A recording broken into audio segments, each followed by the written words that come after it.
أعوذ بالله من الشيطان الرجيم بسم الله الرحمن الرحيم وإذا كنت فيهم فأقمت لهم الصلاة فلتقم طائفة منهم معك وليأخذوا أسلحتهم فإذا سجدوا فليكونوا من ورائكم ولتأت طائفة أخرى لم يصلوا فليصلوا معك وليأخذوا حذرهم وأسلحتهم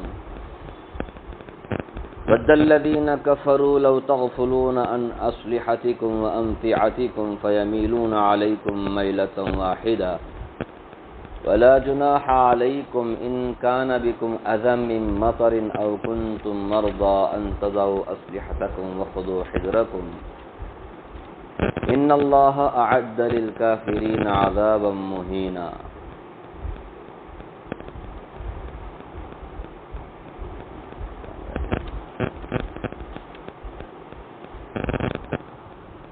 یہ سورہ نساء کی ایک آیت آپ کے سامنے پڑھی ہے، 102. پچھلی آیت میں سفر کی حالت میں نمازوں کے قصر کرنے کا اللہ تبارک و تعالیٰ نے حکم دیا، اجازت دی. نماز قصر کے سلسلے میں کچھ مسائل کا بھی تذکرہ کل آپ نے سنا. ایک دو مسئلہ رہ گیا ہے، اس کو بھی آپ سن لیں کہ نماز قصر شروع کب کرے. مطلب ایک آدمی اپنی جگہ سے دوسری جگہ جا رہا ہے، اس کا ارادہ ہے 70 پر 7 کلومیٹر سے آگے جانے کا یا اتنی مسافت طے کرنے کا. اب نماز کا وقت آیا تو آیا قصر کی اجازت کب سے ہے؟ منزل پر پہنچنے کے بعد میں یا ابھی سے؟ ابھی تو اپنے مقام میں ہے، نماز کا وقت ہو گیا، ارادہ ہوا ہے سفر میں جانے کا، تو کب سے نماز قصر شروع کرے؟ نماز کو قصر کرنا کب سے شروع کرے؟ اس سلسلے میں مختلف باتیں، لیکن صحیح بات یہ ہے کہ آدمی اپنے مقام سے، اپنے شہر سے، اپنے گاؤں سے، ہر ایک گاؤں کا، شہر کا ایک حد ہوتا ہے، رنگ روڈ بولنے کا ایک ہوتا ہے. اس رنگ روڈ سے وہ آدمی کیا ہو جائے؟ آگے چلا جائے. اس کے بعد کسی بھی نماز کا وقت ہو جائے اور نماز قصر کرنے کا اسے من کرے، بلکہ نماز قصر کرنا واجب ہے تو وہ نماز قصر کر سکتا ہے، اس سے پہلے نہیں. یعنی منزل پر پہنچنا بھی ضروری نہیں اور ادھر اپنے شہر میں ہی نماز قصر کرنے کی اجازت نہیں. تو حدود شہر سے باہر چلا جائے، اس کے بعد نماز میں وہ قصر کر سکتا ہے، اس سے پہلے نہیں. جیسا ہمارے لیے تو منگلور ہے شہر، تو کنداپور جانے کا ارادہ ہے یا بھٹکل جانے کا ارادہ ہے، اس سے آگے جانے کا ارادہ ہے، تو وہ سورت کل پار ہونے کے بعد کیا کر سکتا ہے؟ سمجھ رہے؟ سورت کل پار ہونے کے بعد میں وہ کر سکتا ہے. مثال دے رہا ہوں میں. اور دوسرا ایک مسئلہ ہے کہ نماز قصر کیا ان لوگوں کے لیے بھی جو گناہ کرنے کے ارادے سے جا رہے ہیں، ڈاکہ ڈالنے، اللہ حفاظت فرمائے، جا رہے ہیں بنگلور، کائی کے لیے؟ کوئی جائز مقصد کے لیے نہیں، ناجائز مقصد حاصل کرنے کے لیے، چوری کرنے کے لیے، ڈاکہ ڈالنے کے لیے، یا یہ کہ سپلائی کرنے کے لیے نشیلی چیزیں، یا یہ کہ حاصل کرنے کے لیے فلاں فلاں، یا گندا کام کرنے کے لیے، زنا فنا، اللہ حفاظت فرمائے. تاکہ کیا ہو؟ کیا ان کے لیے بھی اجازت ہے نماز قصر کرنے کی؟ تو امام شافعی رحمۃ اللہ علیہ اور اس طرح کے دوسرے ائمہ کہتے ہیں کہ نہیں، نماز قصر کرنے کا ان لوگوں کو اجازت نہیں، کیونکہ وہ لوگ تو گناہ کرنے کے ارادے سے جا رہے ہیں.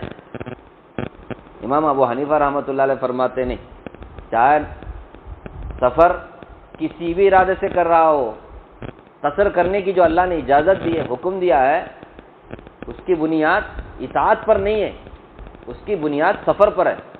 سفر چاہے کیسا بھی ہو، گناہ کا ہو، اطاعت کا ہو، اس کو نماز قصر کی اجازت ہے. باقی جو وہ کر رہا ہے نا، اس کی تو سزا اسے مل کے رہے گی، لیکن نماز کو اس سے کوئی کنیکشن نہیں. وہ جو گناہ کر رہا ہے اس کو گناہ کی سزا ملے گی. نماز بہرحال سفر کرنے کی وجہ سے قصر کرے گا. قصر کرنا جو ہے نا، قصر کرنا 4 کی نماز 2 کر کے پڑھنا، یہ جو اللہ نے اجازت دی یا اس کا حکم دیا ہے، اس کی بنیاد کس پر نہیں ہے؟ اطاعت پر نہیں ہے، سفر پر ہے کہ سفر میں ہو تو اس طرح. بہرحال اختلاف ہے، سمجھ رہے؟ اللہ ہمیں گناہوں سے بچائے، گناہوں کے سفر سے بچائے. تو یہ 2 مسئلے رہ گئے تھے تو میں نے عرض کر دیا. اب یہ جو آیت آپ کے سامنے پڑھی گئی، اس آیت میں نماز خوف کا اللہ تعالیٰ نے ایک طریقہ بتایا ہے. نماز خوف، خوف کی حالت میں، تلواروں کے چھاؤں میں، دشمن ایک دم سامنے ہے، اس ٹائم پہ نماز پڑھنے کا حکم ہے. نماز خوف بولے تو کیا، اس کا طریقہ کیا؟ یہ اس وقت ہے جب کہ دشمن کا حملے کا ایک دم خطرہ ہو. اصل میں یہ آیت نازل جو ہوئی ہے اس کے لیے بھی روایت ہے، شان نزول اس میں بیان کیا گیا. ترمذی شریف کی روایت ہے، حضرت جابر رضی اللہ عنہ غالباً راوی ہیں، وہ کہتے ہیں کہ ایک جنگ کے موقع پر نماز ظہر سے فارغ ہو گئے مسلمان، تو دشمنوں کی طرف سے یہ پلان بن گیا، منصوبہ بنا کہ اب ایک اور نماز ان کی آنے والی ہے، ایک اور نماز ان کی آنے والی ہے. کون سی؟ عصر کی، جو ان کے لیے اپنے اولاد سے بھی زیادہ محبوب ہے.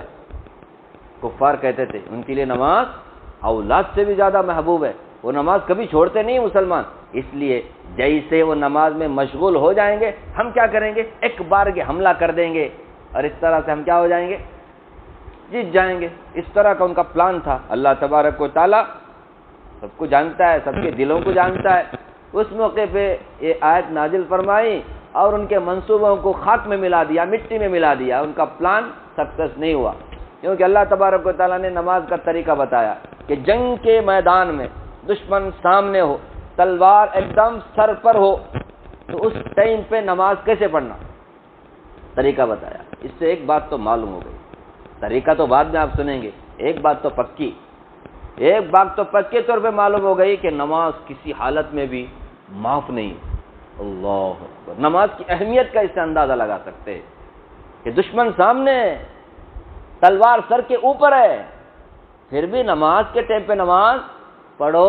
طریقہ گرچہ تھوڑا سا مختلف ہے لیکن نماز چھوڑنے کا نہیں، نماز چھوڑنے کا نہیں. افسوس ہے، اب امن ہے، سکون ہے، گھر میں ہے، کوئی خطرہ نہیں، کوئی حملہ نہیں، پھر بھی نماز نہیں پڑھتے. سوچو نا کیسی زندگی گزار رہے ہیں ہم مسلمان.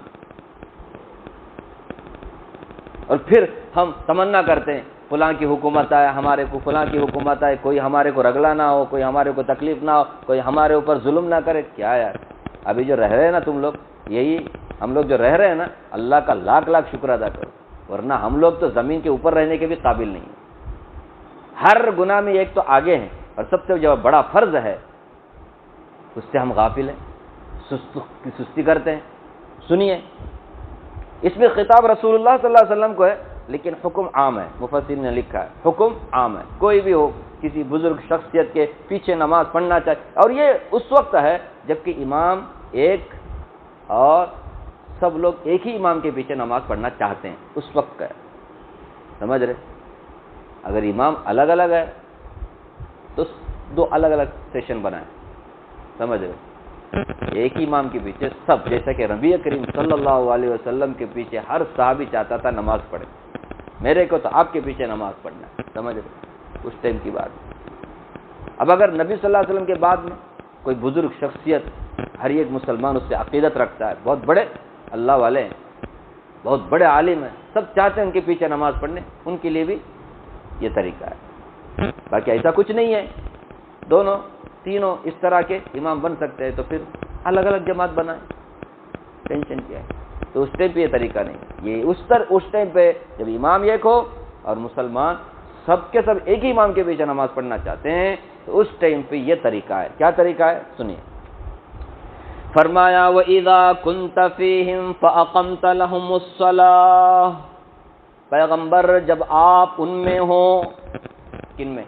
صحابہ میں، لوگوں میں، مسلمانوں میں آپ ہوں. فَأَقَمْتَ، آپ کھڑے ہو گئے، لہم الصلاۃ، ان کے لیے نماز پڑھانے کے لیے. آپ نماز پڑھانے کے لیے کھڑے ہو گئے، آپ امام بن گئے، ہم مسلمان ہیں کہ آپ کے پیچھے نماز پڑھنا چاہتے ہیں. فرمایا فلتقم طائفۃ منہم معک، تو آپ کے ساتھ مسلمانوں کی ایک جماعت نماز پڑھے گی، وہ بھی کھڑے ہو جائے گی. پورے نہیں، ایک جماعت. اس میں کیا کر لیں؟ تقسیم کر لیں. 50 آدمی ہیں، 25 آدمی، 500 آدمی ہیں، 250 آدمی، 5000 ہیں، 2500 آدمی. تو ایک جماعت آپ کے ساتھ کھڑی ہو جائے گی. لیکن فرمایا وَلْيَأْخُذُوا أَسْلِحَتَهُمْ، لیکن وہ اپنے ہتھیاروں کو لے لے. ہتھیاروں کو لینے کا مطلب ہاتھ میں پکڑنے کا نہیں، ہتھیاروں کو پہننا، ہتھیاروں کو پہننا. کمان، تیر، تلوار، نیزہ وغیرہ، ایک دم ہتھیاروں کو لینے کا سمجھ میں، ہاتھ میں لینے کا نہیں. ادھر تلوار، ادھر کمان. دیکھو نماز کی حالت میں کیوں؟ ایک بار کی خطرہ ہے نا، سامنے ہے دشمن. تو فرمایا فَلْتَقُمْ طَائِفَةٌ مِّنْهُمْ مَعَكَ، یہ ایک جماعت تو آپ کے ساتھ نماز پڑھے گی. وَلْيَأْخُذُوا أَسْلِحَتَهُمْ، اور وہ اپنے ہتھیاروں کو بھی لے گی، یعنی ہتھیار پہن کر کے وہ نماز پڑھے. فَإِذَا سَجَدُوا، وہ جو جماعت آپ کے ساتھ نماز پڑھ رہی ہے، جب وہ سجدہ میں جائے، جب وہ سجدہ کرے، فَلْيَكُونُوا مِنْ وَرَائِكُمْ، سجدہ کرنے کے بعد میں وہ آپ کے پیچھے ہو جائیں. وہ سجدہ کر لیے، اب اس کے بعد میں دوسری رکعت کے لیے نہ کھڑے ہوں، بلکہ سجدہ کرنے کے بعد میں وہ جو جماعت آپ کے ساتھ نماز پڑھ رہی ہے وہ آپ کے پیچھے آ جائے. پیچھے آ جانے کا مطلب پیچھے ہی تو نماز پڑھ رہے ہیں، مطلب کیا ہے؟ اس جگہ کو چھوڑ دے اور کیا کر دے، پھر کون آئے اس جگہ نماز پڑھنے. فرمایا وَلْتَأْتِ طَائِفَةٌ أُخْرَىٰ، دوسری جو جماعت ابھی نماز نہیں پڑھی نا، ایک رکعت ہو گئی. ایک رکعت کب ختم ہوتی ہے؟ سجدہ ختم ہوتی ہے، ایک رکعت ختم. اب ایک رکعت ہونے کے بعد میں وہ جماعت کیا آ گئے؟ پیچھے آ جائے. اور جو لوگ نماز نہیں پڑھ رہے، دو جماعت ہو گئی نہیں. ارے دو لوگ ہیں نا جی، دو جماعتیں. پہلی جماعت آ کر نماز پڑھی، فار ایگزامپل 250 لوگ، اب بھی اور 250 جو ریزرو میں ہیں، تو وہ لوگ کیا کریں گے؟ وَلْتَأْتِ طَائِفَةٌ أُخْرَىٰ، اب دوسری جماعت آئے گی، لَمْ يُصَلُّوا، جو نماز نہیں پڑھی ہے، فَلْيُصَلُّوا، وہ کیا کرے گی؟ آپ کے ساتھ، فَلْيُصَلُّوا مَعَكَ، آپ کے ساتھ نماز پڑھے گی. تو دوسری جماعت آ کر اب آپ کے ساتھ نماز پڑھے گی. وَلْيَأْخُذُوا حِذْرَهُمْ وَأَسْلِحَتَهُمْ، وہ بھی اپنے ہتھیاروں کو، اپنے بچاؤ کا جتنا سب طریقہ ہے وہ اختیار کرے. اپنے ہتھیاروں سے لیس ہو کر، ہتھیاروں کو پہن کر کے، اپنے دفاع اور ڈیفنس کے جتنے سارے سامان ہیں ان سب سے لیس ہو کر کے کیا کرے؟ وہ آپ کے ساتھ نماز پڑھے. فرمائے اس طرح نماز خوف کا طریقہ اللہ نے کیوں بتایا؟ کیوں بتایا؟ ہتھیارہ بھی لے کے نماز بھی پڑھنا، اور نماز پڑھنے میں اس طرح کا طریقہ. فرمایا وَدَّ الَّذِينَ كَفَرُوا لَوْ تَغْفُلُونَ، یہ کافر چاہتے ہیں، ان کا پلان ہے، ان کا منصوبہ ہے، ان کی خواہش ہے کہ لَوْ تَغْفُلُونَ عَنْ أَسْلِحَتِكُمْ، کہ تم وَأَمْتِعَتِكُمْ، اپنے سامان اور اپنے ہتھیاروں سے تم غافل ہو جاؤ، فَيَمِيلُونَ عَلَيْكُمْ مَيْلَةً وَاحِدَةً، اور تم پر ایک بار کی وہ حملہ کر دیں. اس لیے نماز کی حالت میں بھی ہتھیاروں سے لیس ہو کر، ہتھیاروں کو پہن کر کے نماز پڑھنے کا اللہ تعالیٰ تمہیں حکم دے رہے ہیں. کیوں؟ کبھی بھی کیا ہو سکتا ہے؟ سامنے والا کافر تمہارے اوپر ایک بار کی حملہ کر سکتا ہے. اب یہاں سوال پیدا ہو رہا ہے ان کے، اب انہوں جو نماز پڑھ کے پیچھے گئے، انہوں دوسری رکعت کیسا پڑھ رہے؟ انہوں جو دوسری رکعت نبی صلی اللہ علیہ وسلم کے ساتھ پڑھے، دوسری جو جماعت، اب انہوں دوسری رکعت کیسے پڑھے؟ سمجھ رہے؟ اس کے مختلف طریقے، مختلف طریقے بیان کیے گئے، مختلف طریقے. اب جو جماعت پیچھے گئی، اور یہ یاد رکھیں یہ اس موقع پہ ہے جبکہ قبلے کی طرف دشمن نہ ہو. دشمن کہاں ہو؟ پیچھے ہو. دشمن پیچھے ہے، نماز ادھر پڑھ رہے ہیں، نبی صلی اللہ علیہ وسلم آگے، پیچھے مسلمانوں کی جماعت ہے، اور ایک جماعت ادھر جو ہے وہ کہاں ہے؟ دشمن کے سامنے، ایک دم سنبھالے ہوئے مورچہ، کبھی بھی کچھ بھی ہو سکتا ہے، تو ان کی حفاظت کرنے کے لیے وہ ہے. سمجھ رہے؟ جیسے یہ لوگ پڑھے نماز پہلی رکعت، یہ لوگ کیا کریں گے؟ پھر وہ مورچہ سنبھالیں گے، اور جو دوسری جماعت مورچہ سنبھالے ہوئی تھی وہ آ کر کے آپ صلی اللہ علیہ وسلم کے ساتھ نماز پڑھے گی. اب ایک مسئلہ رہ گیا کہ وہ جو جماعت، ایک جماعت پہلی جماعت جس نے ایک رکعت مکمل کی، دوسری رکعت کیسے، اور یہ جو دوسری جماعت پہلی رکعت مکمل کی، دوسری رکعت کیسے، کہ مختلف طریقے ہیں۔ پھر یہ کیا کرے گی، یہ دوسری جماعت اپنے مورچے پہ آئے گی، یہ جو پہلی جماعت مورچہ سنبھالے ہوئی تھی ایک رکعت پڑھ کے، وہ دوبارہ کیا کرے گی، اپنی جگہ آ کر کے دوسری رکعت مکمل کرے گی، سمجھ رہے؟ یہ جیسے دوسری رکعت مکمل کرے گی، پھر یہ کیا کرے گی، مورچہ سنبھالے گی، جو دوسری رکعت نبی صلی اللہ علیہ وسلم کے ساتھ پڑھ کر کے مورچہ سنبھالے ہوئی تھی، وہ دوبارہ آ کر کیا کرے گی، اپنی پہلی جو رکعت چھوٹی ہوئی تھی نبی صلی اللہ علیہ وسلم کے ساتھ میں، اس کو کیا کرے گی، پورا کرے گی۔ نہیں سمجھ رہے؟ تو یہ اس موقع پہ ہے جب قبلے کی طرف دشمن نہ ہو۔ اگر قبلے کی طرف ہے دشمن، جس طرف نماز پڑھ رہے ہیں اس طرف دشمن ہے، تب کیا کیا جائے، تب کیا قبلہ کے خلاف نماز پڑھنا؟ نہیں، قبلے کی طرف ہی نماز پڑھنا ہے۔ سب بیک وقت نماز پڑھیں گے اس ٹائم پہ، ایسا بھی ہوا ہے، بیک وقت نماز پڑھے نبی صلی اللہ علیہ وسلم کے پیچھے، تو اس موقع پہ جیسے ہی پہلے صف کے لوگ سجدے میں جائیں گے تو دوسری صف کے لوگ سجدے میں نہیں جائیں گے، انہوں ایسے ہی کھڑے رہیں گے۔ انہوں جیسے سجدے سے فارغ ہو کر اوپر آئیں گے تو یہ جو سجدہ نہیں کیا نا، یہ لوگ کیا کریں گے، سجدہ کریں گے اس کے بعد۔ اس طرح سے کیا کریں گے، نماز ادا کریں گے۔ کیوں؟ کیونکہ سامنے جو حملہ ہونے کا خطرہ ہے وہ حملہ نہ ہو، وہ سوچیں کہ یہ لوگ ایک دم چوکنا ہے، ایک دم مستعد ہے، تیار ہے، کبھی بھی کیا کر سکتے ہیں، غافل نہیں ہے۔ اب اگر اس طرح کے سب کے سب رکوع میں، کیا مطلب سجدے میں چلے جائیں گے، سب کے سب جھک جائیں گے، تو پھر ان لوگوں کو موقع مل جائے گا، سب کیا ہو گئے، سوئے گئے، لے مارو بول کر۔ اس لیے قبلے کی طرف اگر آپ نماز پڑھ رہے ہیں اور قبلے ہی کی طرف کیا ہے، معاف کرنا، دشمن قبلے کی طرف ہی ہے، تو اس ٹائم پہ پڑھنے کا طریقہ الگ ہو جائے گا۔ یہ طریقہ کب ہے، جبکہ قبلے کی طرف دشمن نہ ہو، اس ٹائم پہ دو جماعتیں کریں گے، ایک جماعت کیا کرے گی، مورچہ سنبھالے گی، دوسری جماعت نبی صلی اللہ علیہ وسلم کے ساتھ نماز پڑھے۔ اب دیکھو دونوں جماعتوں کو نبی صلی اللہ علیہ وسلم کے ساتھ نماز پڑھنے کا جو شوق ہے وہ پورا ہو جائے گا۔ پہلی جماعت کو ایک رکعت مل گئی، دوسری جماعت کو ایک اور رکعت، دوسری رکعت مل گئی، سمجھ رہے؟ یہ تو جنگ کی حالت میں، سفر کی حالت میں۔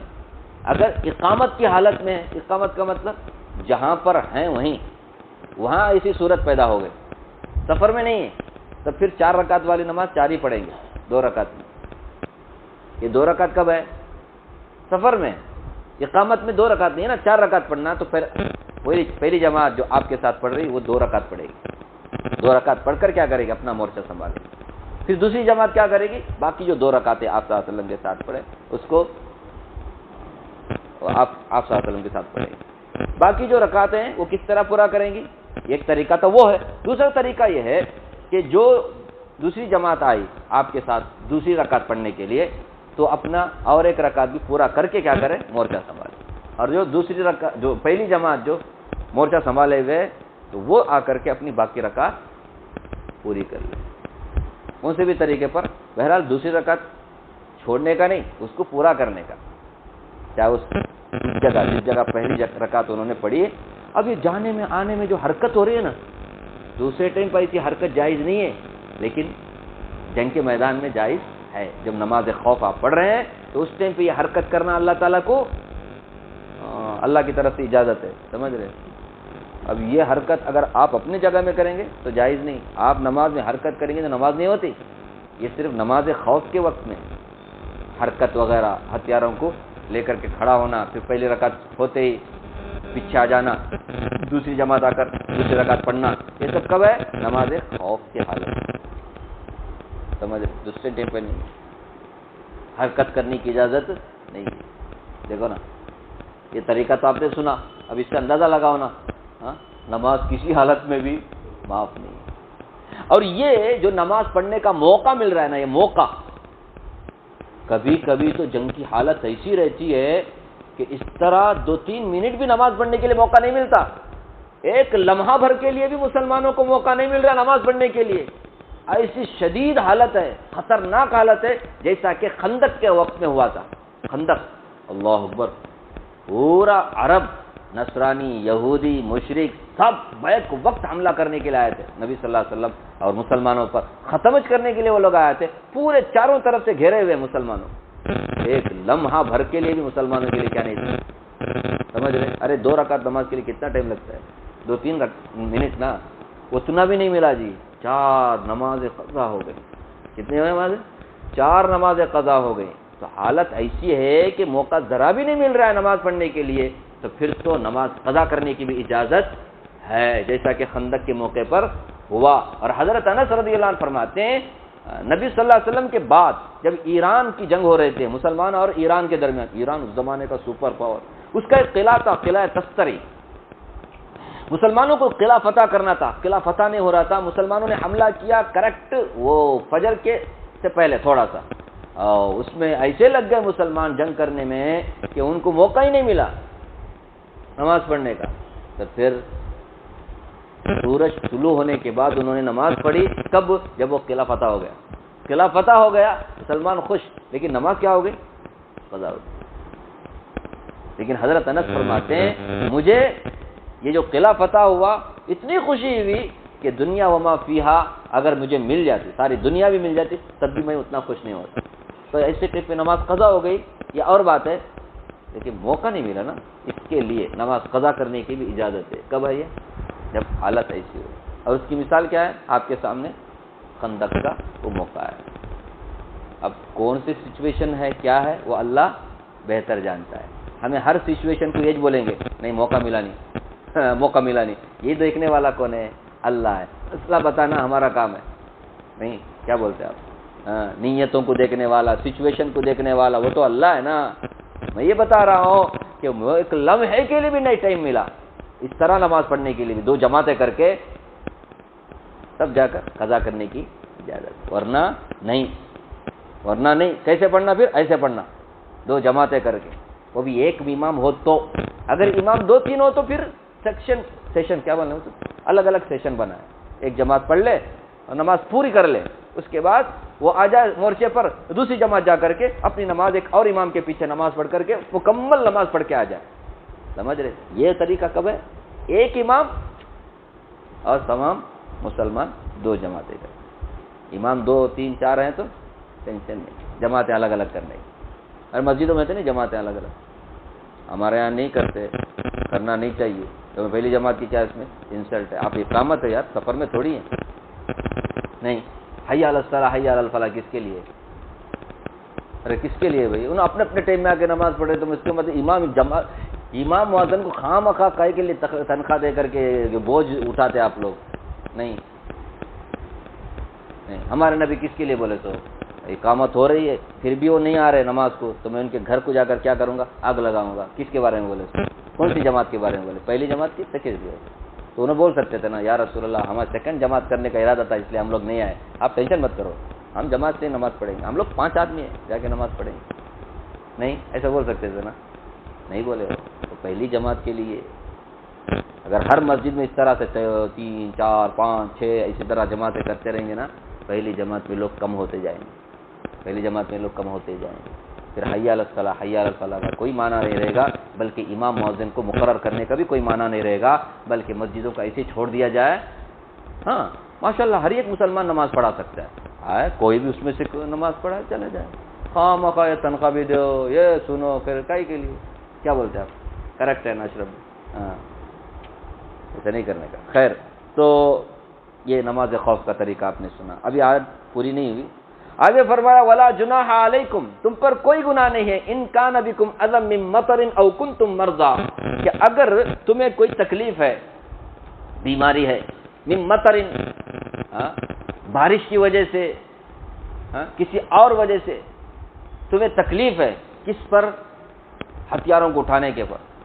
فرمایا او کنتم مرضی، یا تم بیمار ہو، بیمار ہونے کی وجہ سے، بارش آنے کی وجہ سے، یا کسی تکلیف میں تم مبتلا ہونے کی وجہ سے ہتھیاروں سے لیس ہونا تمہارے لیے ممکن نہیں، تو فرمایا ان تضعوا اسلحتکم، تو تم اپنے اسلحہ بولتے ہتھیاروں کو رکھ لینے میں کوئی حرج نہیں، ہتھیاروں کو لینے ہوتا نہیں، ہتھیاروں کو کیا کر رہا ہے؟ رکھ رہا ہے، ہتھیاروں کو لے کر پہن کر، تو ہتھیاروں کو رکھ رہا ہے، تو کوئی گناہ نہیں، ہتھیاروں کو رکھنے سے کوئی گناہ نہیں، لیکن وخذوا حذرکم، اپنا بچاؤ کرنا، ہمیشہ محتاط رہنا، ڈیفنس کے لیے ہمیشہ تیار رہنا۔ کیا مطلب؟ ہتھیار ایسی جگہ رکھو کہ وقت ضرورت وہ تمہارے ہاتھ کو مل سکے۔ رکھا کہاں گی معلوم نہیں کہاں رکھا بول کر، ایسا نہیں ہونا چاہیے۔ وہ میں رکھا تھا، وہاں رکھا تھا، یہاں رکھا، ارے ایسی جگہ رکھو جیسے حملہ ہو جائے دشمن کا، فوراً تمہیں اپنا بچاؤ کرنے کے لیے تمہارا وہ ڈھال، تمہاری وہ تلوار، تمہارا وہ نیزہ، تمہارا یہ تیر فوراً تمہارے ہاتھ میں مل سکے، اس طرح۔ اللہ اکبر، یہ اللہ تبارک و تعالیٰ نے مسلمانوں کو حکم دیا۔ تو گناہ نہیں ہے، اگر تکلیف ہے تو تم، اب اللہ نے شروع میں کہا نا ہتھیاروں کو لے کے پڑھنا بول کر، تو اس پر کہا گیا ہے تکلیف ہے، وہ جو نماز کی حالت میں ذرا مشکل ہو رہا ہے، ٹھیک ہے رکھو، لیکن جگہ ایسی ہو کہ جیسے حملہ ہوتا ہے تو تم اپنے بچاؤ کے لیے تم اس طرف ہاتھ بڑھاؤ تو تمہیں فوراً مل سکے وہ ہتھیار، تاکہ تم اپنا دفاع کر سکو۔ اتنا سب اللہ تعالیٰ ہمارے بچاؤ کے لیے، ہماری جان کی حفاظت کے لیے قانون اور کیا کہتے طریقہ بتا رہے، لیکن افسوس ہے آج ہم اپنے بچاؤ کے لیے کچھ بھی نہیں کر رہے۔ جتنے مسلم ممالک ہیں نا، یہ سب کیا ہی کرتے، ہمارے پڑوسی ملک پرواہ نہیں، اس سلسلے میں تھوڑا آگے، ایٹم بم بنانے میں، فلاں میں، ہاں میزائل بنانے میں، ہتھیار بنانے میں، ہاں ہونا چاہیے۔ اپنے دیش کی حفاظت، اپنے جان کی حفاظت کرنے کے لیے اللہ خود فرما رہے کرو یار، ورنہ وہ لوگ ان کی ہمت آئے گی حملہ کرنے کے لیے، تمہارے پاس اگر ہے تو وہ 1000 بار سوچیں گے، سمجھ رہے؟ اب دیکھو امریکہ والا رشیا کے اوپر کیا نہیں کر سکتا، ایک دم سے حملہ نہیں، کیوں؟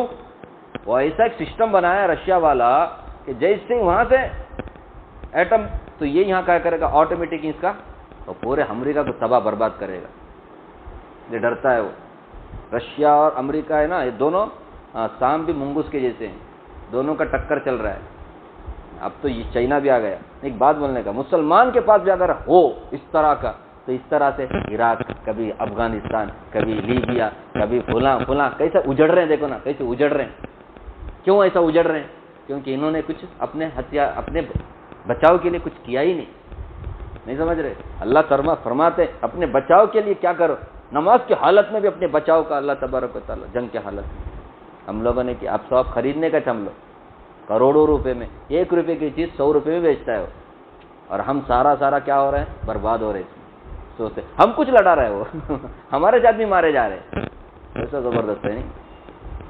خیر، تو اللہ تعالیٰ نے فرمایا وَخُذُوا حِذْرَكُمْ، اپنے بچاؤ کو ہمیشہ کیے رہو، اپنا کیا بولتے اپنے بچاؤ کے لیے، اپنے دفاع کے لیے ہمیشہ تیار رہو، مستعد رہو۔ فرمایا ان اللہ اعد للکافرین عذابا مہینا، بلا شبہ اللہ تعالیٰ نے کافروں کو تیار کیا، کافروں کے لیے تیار کیا ہے دردناک اور اہانتناک عذاب۔ ہو سکتا ہے وہ تمہارے ہاتھوں، آخرت میں تو عذاب ان کو ملے گا، دنیا میں بھی تمہارے ہاتھوں اللہ تعالیٰ عذاب دے سکتا ہے کافروں کو۔ دیا کہ نہیں؟ بدر میں دیا نہیں، خندق میں دیا نہیں، کسی اور موقع پہ خیبر میں دیا نہیں، اللہ نے کافروں کے لیے عذاب مسلمانوں کے ہاتھوں۔ پہلے زمانے میں زلزلے طوفان آ کر کے قومیں برباد ہوتی تھی، کون سی؟ نبیوں کو جھٹلانے والے، اور نبی صلی اللہ علیہ وسلم کی امت میں کیا ہوتا ہے، مسلمانوں کے ہاتھوں اللہ تعالیٰ کافروں کو کیا کرتے، سزا دیتے۔ اس میں زیادہ انسلٹ ہے۔ ایک آدمی طوفان میں مرتا ہے، سونامی میں مرتا ہے تو اس کا، لیکن ایک آدمی اپنے دشمن کے ہاتھوں مارا جاتا ہے نا، اس میں اس سے بہت بڑی ذلت ہوتی ہے۔ اور اللہ تعالیٰ نے اس زمانے کے کافروں کے لیے ایسے ہی بنایا ہے، فرمایا ہم کافروں کے لیے تیار کیے ہیں، ان مسلمانوں نے اس پر عمل کیا ہے۔ اب الٹا، اب عذاب مسلمانوں کو آ رہا ہے، کس کے ہاتھوں؟ کافروں کے ہاتھوں۔ کیوں؟ کیونکہ ہم لوگ اللہ کے حکموں پہ چلتے نہیں ہیں، دنیا دنیا دنیا بول کر کے صبح و شام مر رہے ہیں۔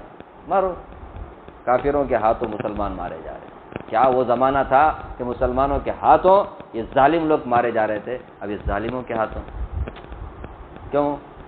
بتانے کی ضرورت نہیں۔ خیر، اللہ تعالیٰ مجھے بھی، آپ کو بھی اللہ کی کتاب پڑھنے، سمجھنے، اس کے تقاضے پہ عمل کرنے کی توفیق عطا فرمائے۔